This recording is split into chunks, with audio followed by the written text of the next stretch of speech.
Do you feel that you've been able to achieve what you set out to achieve? Well, being at the United Nations General Assembly is a very important experience for several reasons.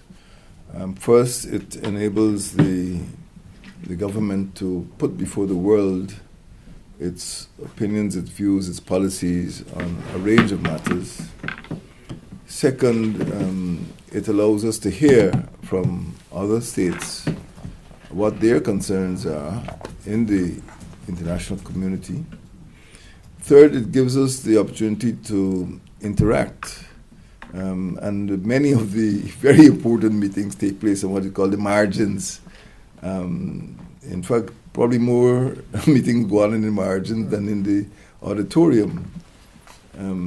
But it is an essential forum, and I tried to emphasize this in my remarks this morning, that Guyana is a child of the process which was initiated by the United Nations.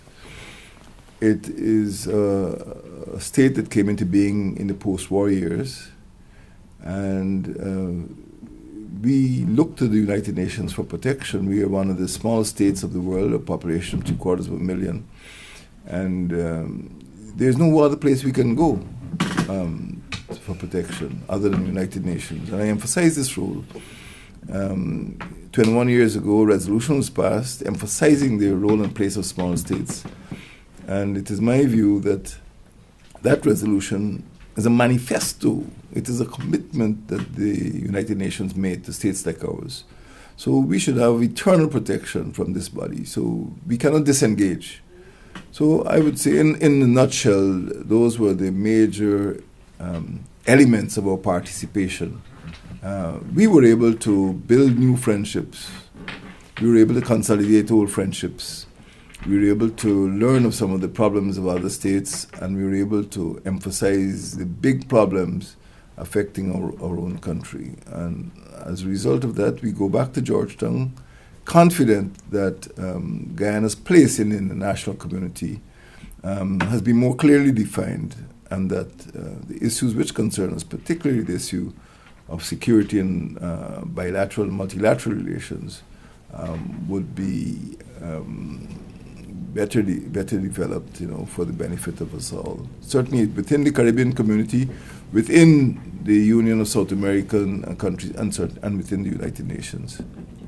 At this stage, I know you're asking questions, but in terms of the first question, I'd like to ask the Foreign Minister to consider whether he wants to add whether there are other lessons we learned here, or we're taking away from this historic UN General Assembly meeting. Thanks very much, Mr. President, for the opportunity to add to your comments.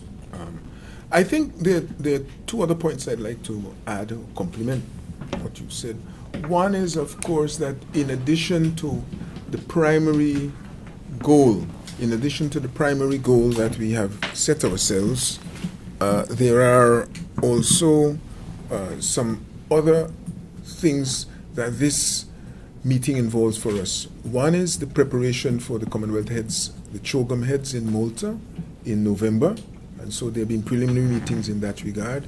And of course you have CARICOM, which meets here in pursuit of its common interests and in order itself also to consolidate. So we had a breakfast session this morning, very early, hosted by Costa Rica, and I'm sure that the President may have one or two things to say to you in that regard. But as regards the lessons, let me just very quickly say that some of the lessons you have to relearn, and one of those is that in order to protect our interests, we have to be constantly vigilant and to have the capacity to speak continually to our partners, because in the absence of that dialogue with bilaterals or the member states, I think people, one, forget the importance of issues to us, and two, as teams change over time, they themselves come into problems that are new, and it's a harder job, acquainting them at the beginning as fresh heads than if at least they may have forgotten part of what was the story. So it is important that we recognize the need, and that need also has implications for the quality of the staff, for the resources that have to be made available, and so forth. If I could add, the foreign minister added to what I said. I know add to what the foreign minister said. Many of the issues we confront are transnational in origin, whether it's commerce, whether it's crime, and you cannot avoid the international community. And this is the place to engage the international community. You can't talk about economic development, you can't talk about security, you can't talk about crime without engaging other states. And a significant part of our time here over this nearly a week would have been in the engagement of other states. And as the foreign minister added, there are other multilateral meetings which will be taking place. And this is the place, this is the marketplace of international ideas, so to speak. Yeah. Mr. President, Sir Gordon, mostly news source. Sir, during your address this morning to the United Nations, you spoke about the UN taking on a different role instead of just monitoring these threats to small states. What exactly would you want to see from the UN in the case of a small state like Guyana with regards to threats coming from much larger countries like Venezuela? What exactly would you want to see from them?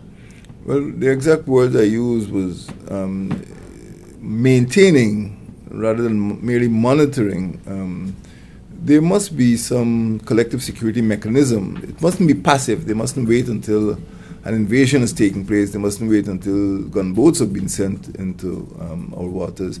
I'm talking about preventive diplomacy, in which we are in a situation in which Venezuela has claimed our territory for over 50 years.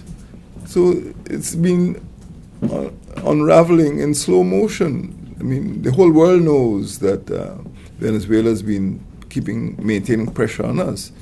I'm calling on the United Nations to respect its own resolution of 1994 and act more proactively and, prevent Venezuela from breaching the very chart of the United Nations. It can implement mechanisms to demand that Venezuela refrain from using force, because it's there in black and white. The Charter of the United Nations is our constitution. It's our, it's the supreme law of the United Nations, and Venezuela is in breach of the Charter of the United Nations. All I'm calling for is for the United Nations to insist that its charter be observed, and if it's not observed by any state or group of states, that state should be sanctioned. And that's what I'm talking about. Setting up a mechanism to give life to that resolution of 1994. No one only monitor in a passive way, but actively take action to maintain our security. We cannot hope to preserve all the small states of the world. The small states of the world are the majority. As I often say, God loves small states, that's why he made so many of them. And they're just too many, and they're too weak. There must be, if the United Nations is the mother of all of this post-war decolonization movement, United Nations must do more than it's doing at present. That's what my address was all about. Are you confident they will do more? You could make it a point that this issue with Venezuela has been ongoing for over 50 years. Guyana celebrates its 50th independence next year. Are you confident you will actually see change from the UN in how they tackle these matters? And if not, what's your next step? Well, you heard me this morning. It's not a matter of confidence, it's a matter of asking United Nations to adopt a posture that is more protective of the numerous small states. We are the majority in this National Assembly, in this General Assembly, and more can be done. I'm asking the United Nations to frame a system of collective security. If I might, please. I was going to add to that to say that really what one has to recognize here is the first step is to raise awareness of the need for the UN to tackle this as part of its responsibility. And that is what the President has done today.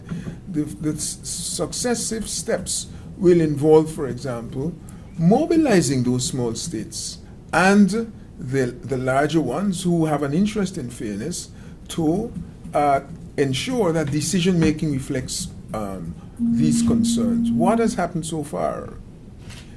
Whilst the UN sits back and operates the way it does, Venezuela has occupied half of Ancoco. Nothing has happened. Venezuela has seized the techniques per Dana. Nothing has happened. And Venezuela, by way of the various actions outlined by the President, has been able to prevent development in Guyana on a variety of fronts. And you have now a situation in which it's practically trying to annex the maritime resources. And the maritime resources of the world are managed under the framework of the Convention of the Law of the Sea.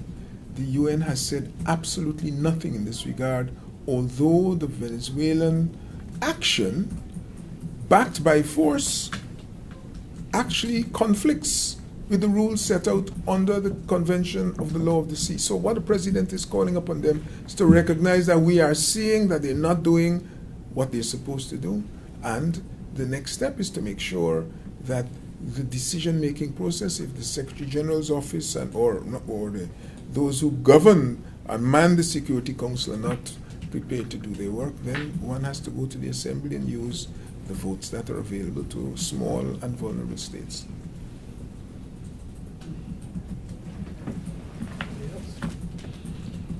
Sir, the opposition back home in Guyana, they are calling on you to fully brief the nation upon your return with regards to the developments, the meeting with Maduro and such. Do you intend to do that? Yes.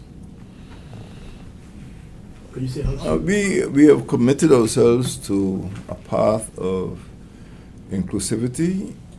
We have had preliminary meeting with the leader of the opposition, and I will certainly have a press conference. I would certainly ask the foreign minister. He has had, when the crisis was at a different stage, he did have a meeting, and the opposition did nominate a representative to attend that meeting, and the foreign minister reported he was quite satisfied with the line taken by the opposition at that time. But there's need for frequent meetings. I do believe, although I don't want to be quoted on this, I do believe that we've asked the opposition to nominate shadow ministers so that we don't have plenaries all the time. If there is a bilateral matter on social cohesion or international relations, those meetings could take place literally in the margins without much fuss. But the opposition needs to let us know who the shadow ministers are in the various portfolios so that we can interact more frequently. But yes, to answer your question, I will ask the foreign minister certainly to brief the cabinet and to brief his counterpart, and there will be an open press conference, just as we're dealing with you now. The resources that the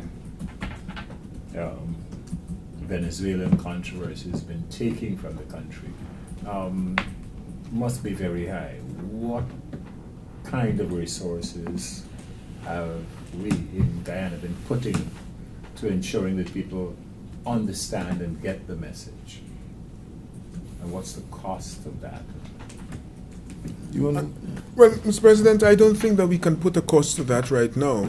The main cost is in terms of human resources, the diversion of the skills that we have in the various embassies and missions away from perhaps tackling as intensively as we would like some of the current issues, whether it is on climate change or of problems of small island developing states.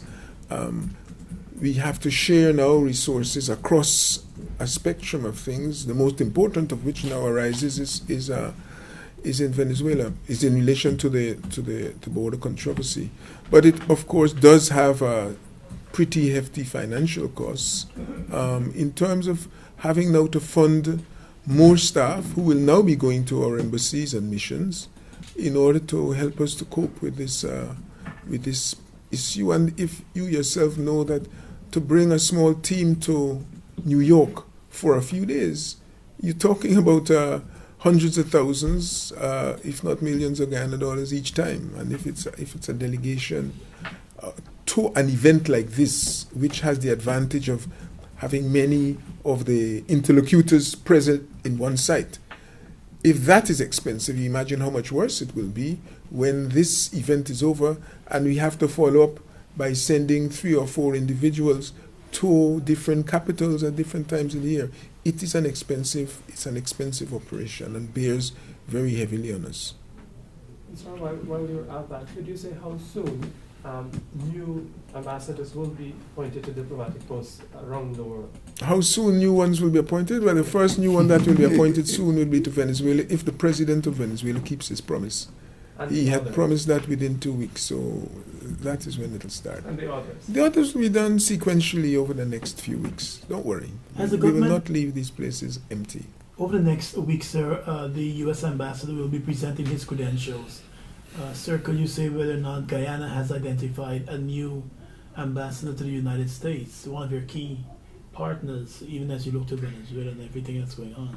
The president hasn't yet given me that direction, but we have proposals that he can look at. Have you identified someone, sir? Well, he gets a recommendation. He's saying he hasn't yet received the recommendation.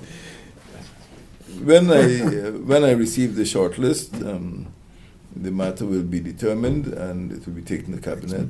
Dealt with expeditiously. We work with lists. What are you We don't looking work for? with sole sources. But what are you looking for, sir, in these key ambassadors, Guyana, the U.S., Great Britain, the UK, Canada, these big countries? What are you really looking for in your ambassadors to those countries? I said at the outset, and I repeat now, that we are now in the age of economic diplomacy. People must be able to sell Guyana. The economic survival of our country is paramount. But this does not mean that we wouldn't pay attention to the specific strategic threat that we face, because that has an economic side to it too, because the main problem created by Venezuela is actually economic in nature. It is actually hindering development. So we're looking for ambassadors who can sell Guyana, not only rum and rice, but also bring foreign direct investment into our country. For example, as you know, with the previous Trinidad government, we had some areas of interest, and we intend to re-engage the Caribbean community. We had things like infrastructure, cooperation on agriculture, and other areas. I mean, if Trinidad has got experience in infrastructure, we would like to benefit from that transfer of technology too. But I would say that in a nutshell, that the next breed of Guyanese diplomats must be able to propel our economic diplomacy much more quickly than it's being propelled over the last